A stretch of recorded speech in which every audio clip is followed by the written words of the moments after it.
Welcome to Trending in Education. Mike Palmer here.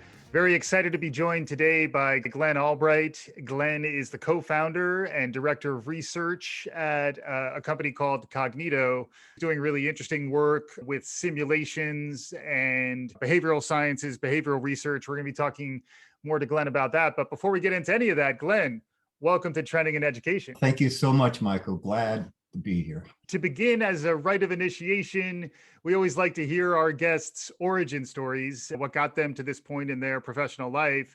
Can you share that with us?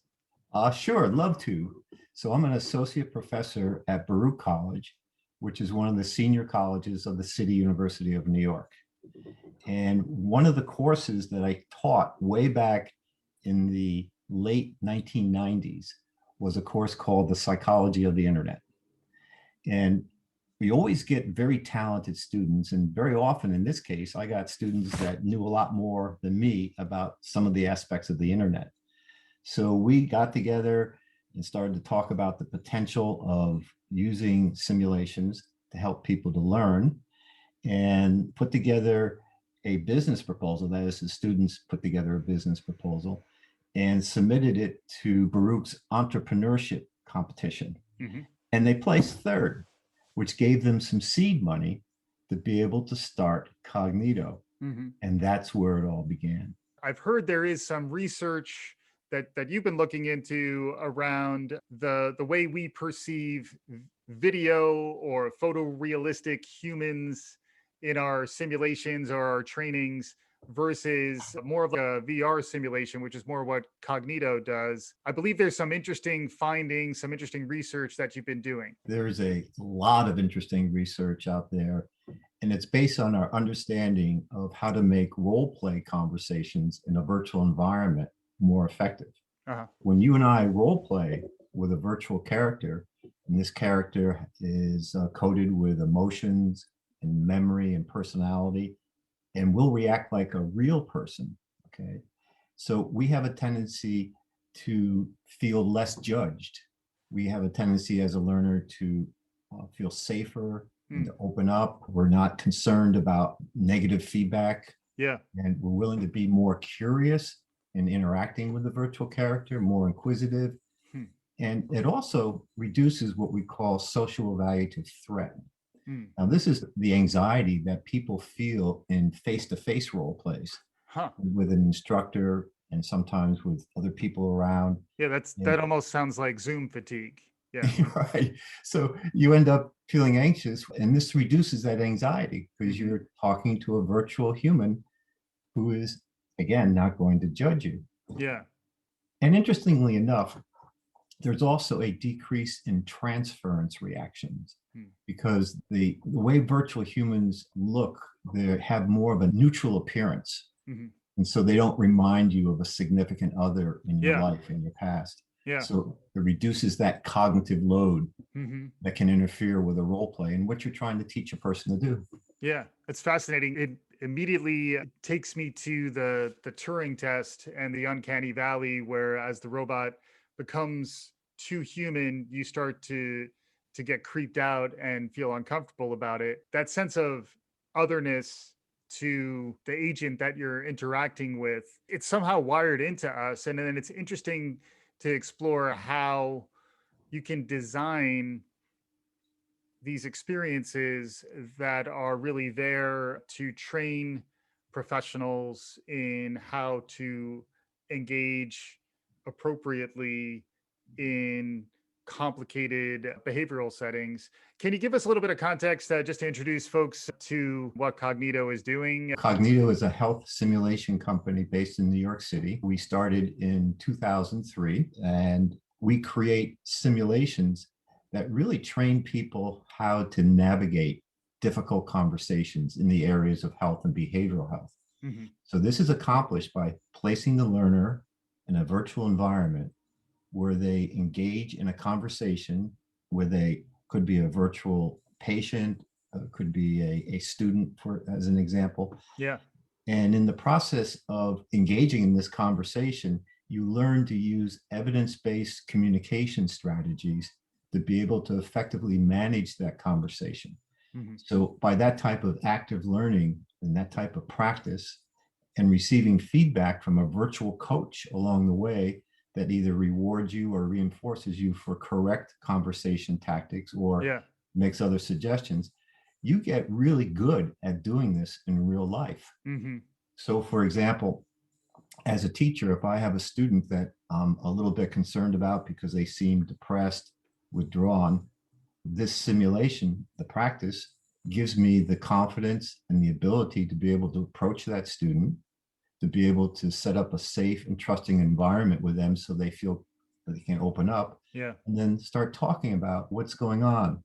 So potentially you get an opportunity to refer a student to the counseling center as an example to help Mm-hmm. them out. Mm-hmm. Yeah, and that's the part that makes this much more serious in a way too, is that frequently you're training people who are going to be in a high stakes crisis conversation. Hopefully you can catch behavioral health stuff as early as possible, but there is Mhm. training that needs to be done for say a suicide counselor, and to be able to do that with that same level of difference, I guess, that you get with a virtual patient, a virtual customer, virtual client. I imagine it is very helpful in those contexts. Oh, you nailed it. You can imagine having a conversation, let's say, with a veteran, a colleague or friend of yours who you're concerned is suicidal, Yeah. and they have access to the means, like they maybe have a revolver, loaded Yeah. revolver. And so, in navigating that conversation, you have to ask them if they're suicidal, how they would do it, Hmm. and then motivate them to seek help and to eliminate the means Yeah. of possible suicide. So, Yeah.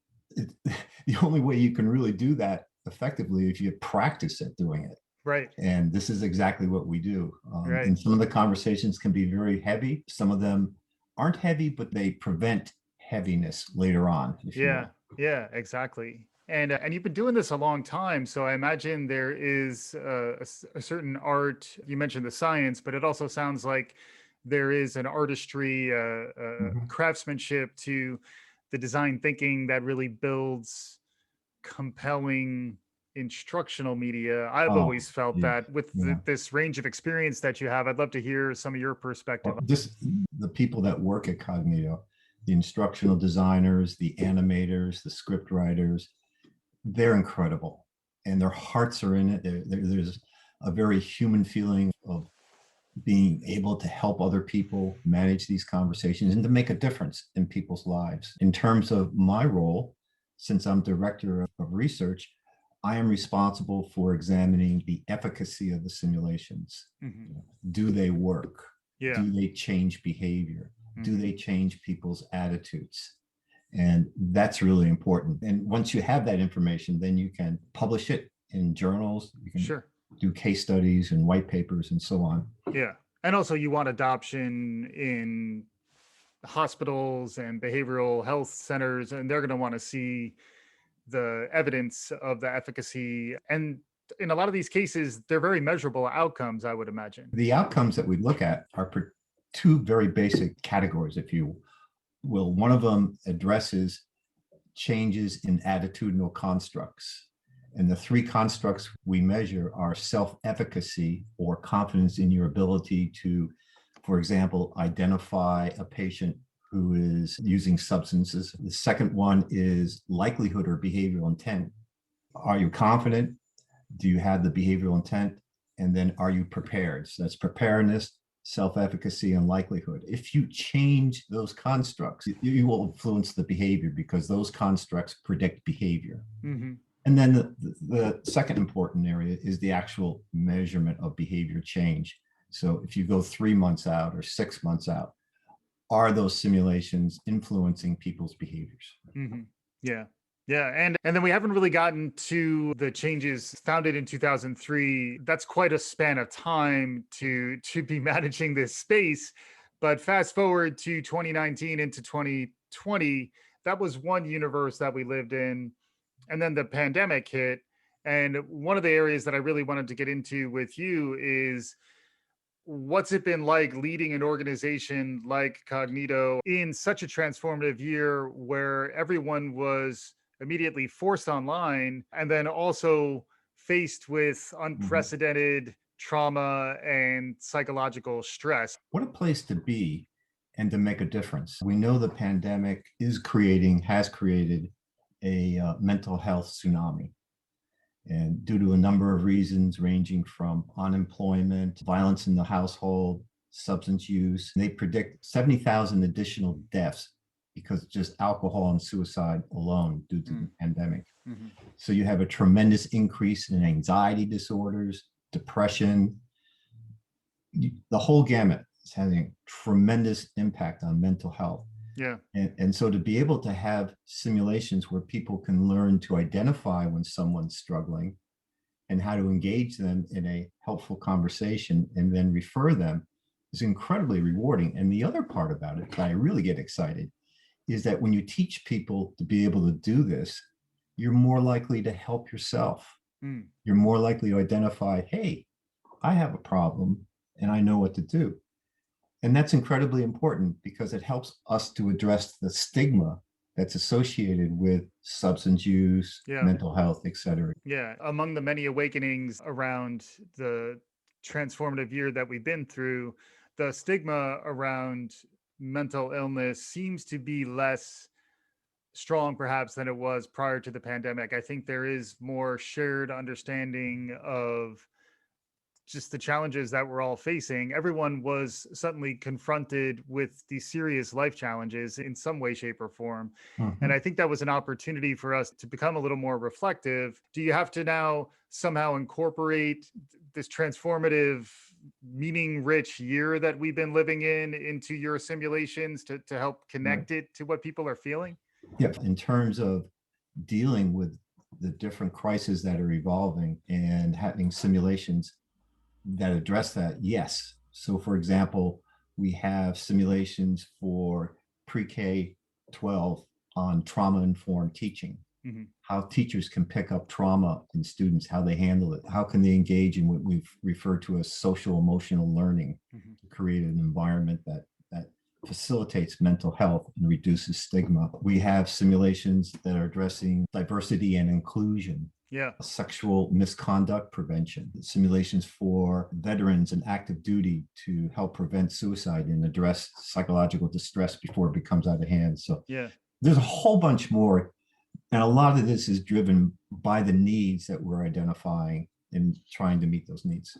And then is there a relatively fast cycle time on the turnaround? Because it had to have been a very difficult year, for example, to be standing up the diversity and equity stuff in light of George Floyd and Black Lives Matter when you're still transitioning out of your office into working remotely. I'm getting more work now from my home than I was when I was in the office. It's incredible. And all of our team have, as you might imagine, a very large number of meetings, very cohesive, and a very efficient way of turnaround time in either modifying existing simulations to meet a need or creating new ones. And a new one, depending on the number of conversations and its complexity, can be anywhere from 4 months to 8 months from start to finish, which is pretty fast when you're leveraging the type of technology and the proprietary software we have to facilitate the authoring tool. Yeah. What about platforms like Immersion that I've heard a bit about, which is more, they're live actors on the other side of the virtual experience. Do you have any perspective on the differences? Because that's another space that is interesting and I've heard people talk about. I do. And what comes to my mind is the fidelity of the learning experience. When you're doing a simulation, each learner can have a different experience in the conversation based on their conversation tactics. And the virtual character will respond based on the input of nationally recognized subject matter experts, end users, beta testing. So they have very high fidelity that are culturally sensitive, won't fatigue, they don't age. You can replay it, start over again and again. It has advantages that other types of training don't have. Yeah, that makes sense around the implementation fidelity. And also, I just started, I'm not done with the book, but Daniel Kahneman has a new book out called Noise, where he talks about how frequently human powered systems have more noise in that it's more arbitrary what you'll actually get depending on the human that you're interacting with. So, as much as I'm an advocate of the live interactivity and that ultimately when it's go time, the Mhm. behavioral experience is live, but it is interesting to think about it. In many ways, these virtual components are better than live. Yes. And Yes. that's surprising, but it makes sense. Yeah, exactly. It's Yeah. it's it's amazing when you think about it. Yeah. So, what about the advent of this generation of virtual reality? Are you noticing changes in the perception of doing this through a simulation? Are you finding that people are more open to understanding how simulations might make sense just because more people have ready access to them? The platforms certainly are more diversified in delivery, where you can get it on mobile devices and so on. Also, in terms of the development of the characters, there's more attention played towards body movements, body language, facial expressions, Yeah. intonations of speech, all making it a little bit more real, but not hitting that uncanny valley that you were mentioning earlier. Yeah. And thoughts about how this might relate to advances in virtual reality and gaming and Ready Yeah. Player One, where, in some ways you could envision this being I put my Oculus on and Mhm, suddenly I'm mhm. sitting in this simulation. Any thoughts about that? Yes, we have been looking at that and doing some work with it, and particularly in light where you have to be cognizant of situational variables within your environment. Hmm. So if you're, for example, teaching a law enforcement officer how to handle a situation, they have to be things within their environment Yeah. that are reacting. Yeah. And this gives them a chance through these types of devices to be able to learn how to manage these things. Hmm. Yeah. And it does seem as though you could connect this type of instructional design to innovation that's happening around game design because it even I imagine some of the talent pool that you're tapping into probably has some experience if you're talking about say like 3D modeling for example. There's overlap between the types of folks who are great at it who might move into gaming and also someone who maybe began in gaming and then is interested in moving into the learning space. I'd love to hear some perspective from you on the differences or overlaps between the two. I think that's out of my wheelhouse. I wish someone from our tech team was here because I know that they're right on top of it in terms Yeah, of gaming yeah, strategy. We've hired people from the gaming world yeah, and also looking at AI in terms of how it influences processing conversations and the whole gamut. They're thinking years ahead. yeah. And more happens in a year than ever before. It's a really fascinating time. As we pivot towards looking further ahead, where do you see this heading? Any perspective around learning healthcare simulations? As the simulated experience gets more into the norm of people's lives and in education, in healthcare, it's already really advancing fast in healthcare. And when those simulations start to address critical areas that are emerging as a result of the pandemic, we've already talked about mental health, Mhm. a little bit about trauma and how you can identify the impacts of trauma, how you can swim way upstream and prevent trauma from occurring, because a good amount of trauma begins in the first 18 years of life, especially in the first 5 years of life Mhm. with adverse childhood experiences. The training has to be towards parents, for example, Yeah. and how they can reduce the incidence of adverse childhood experiences, how to correctly change their child's misbehaviors without traumatizing them, Yep. preparing them more effectively for pre-K 12, because we know that early trauma interferes with learning, Yeah. memory, executive functioning. Mhm. It also creates a huge amount of physical problems, chronic diseases, hypertension, cancer, heart disease, hepatitis. So it's all coming from experiences that you've had the first 18 years of life. Yeah. Using this technology to psychoeducate people, Yeah. and that's sometimes pretty tough because you've got to change people's attitudes. And then, especially too, in terms of correcting a child's misbehaviors, because you and I, we have a tendency to correct our child's misbehaviors the way that our parents corrected our behaviors. So if you had a parent who, for example, hit you really hard and left marks, you'll have a tendency of wanting to do that. So how do you put that in check? How do you identify your feelings and then not act out on them? How do you teach the child to identify their feelings and act appropriately? Yeah. How to generate empathy within children, and how to navigate relationships and how to problem solve, all comes very early in life. And then you're stopping all these problems, both mental health problems and physical problems that are occurring later on that are costing billions and billions of dollars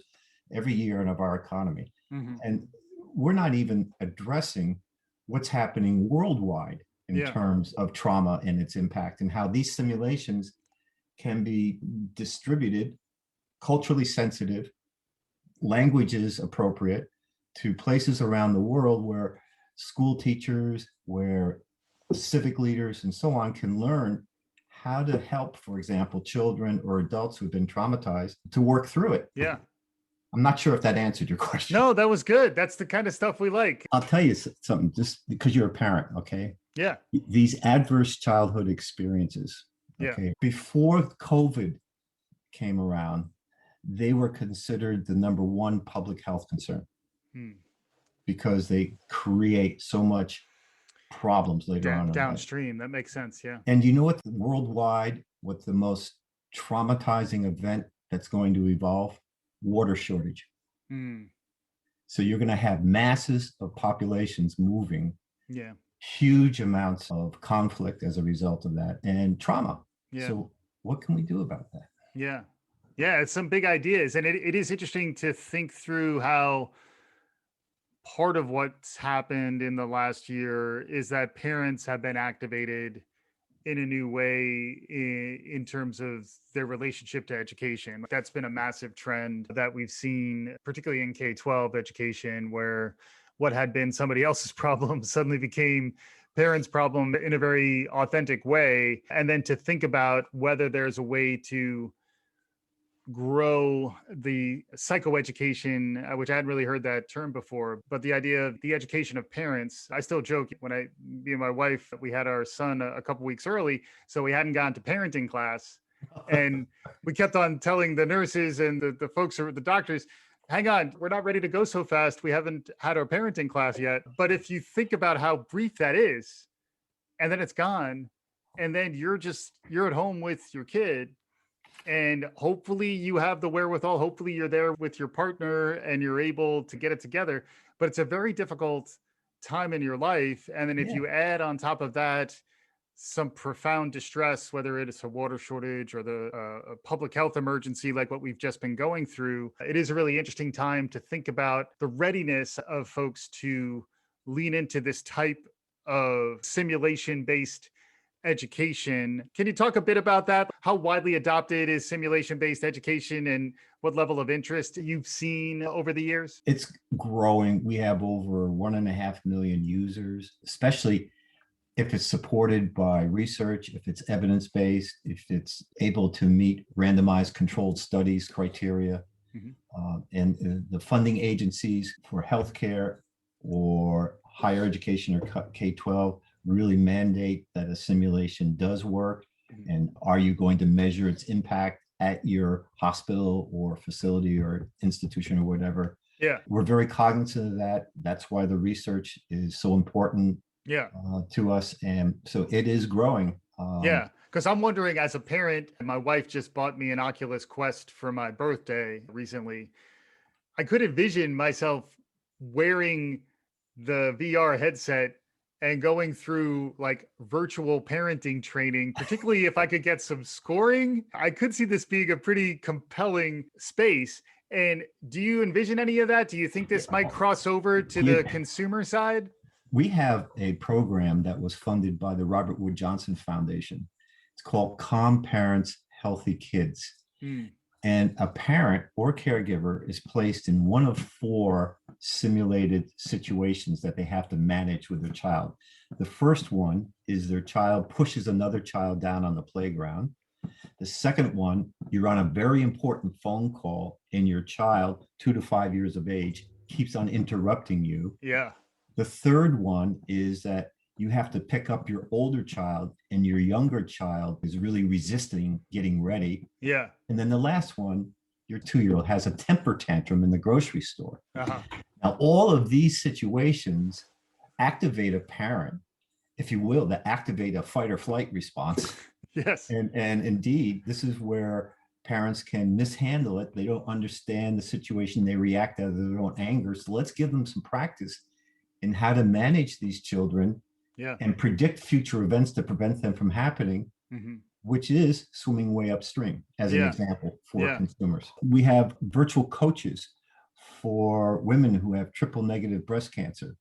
You're in a virtual conversation where this virtual character is answering all the critical questions that you have for the purpose of getting you into treatment and saving your life. Same thing, virtual coaches for helping pediatricians to talk to obese children and their parent. Yeah. Because obesity is a tremendous problem. They're coaches as well as virtual conversations. Yeah. Telemedicine, telehealth is another thing that has had a fresh iteration of late. Everyone's thinking about it in new ways. Are there places where you could see the virtual agent perform some of the lower level healthcare interactions with patients? Oh, yeah.